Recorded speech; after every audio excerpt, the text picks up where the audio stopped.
What is meant by community assets and how are they identified in society?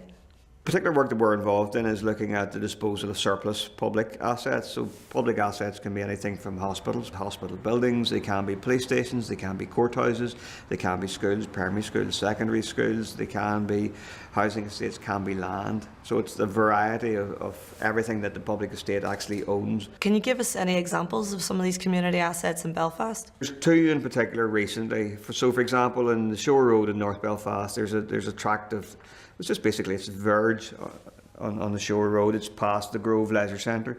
It has trees on it. But there's a community organisation there called The Hub, who are really sort of trying to think about, well, how do we involve ourselves in the regeneration of the Shore Road, and how do we create opportunities for our people to develop the enterprises in this space. So we did a little bit of work with them, and we engaged the Department of Infrastructure to acquire the land and give the land over to the group. What they wanted to do with it is they wanted to establish a memorial garden for World War I, for the Great War, and to establish a pocket park, a children's play park beside it. So that would transform really that derelict space. And for the Department of Infrastructure, maybe in a plot of land that was worth £20,000, but when the community group got their hands on it, and they got it for less than they got it for £1, I think, they'll bring additional capital into the redevelopment of that space, say perhaps another £100,000.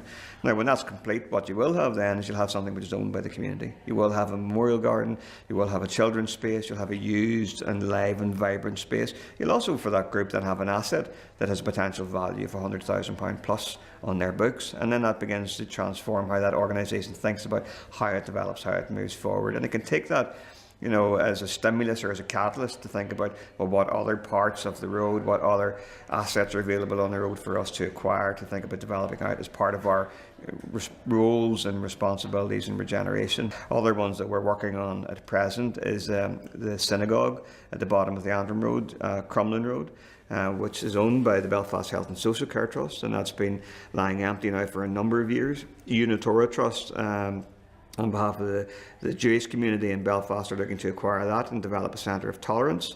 And that's a listed building.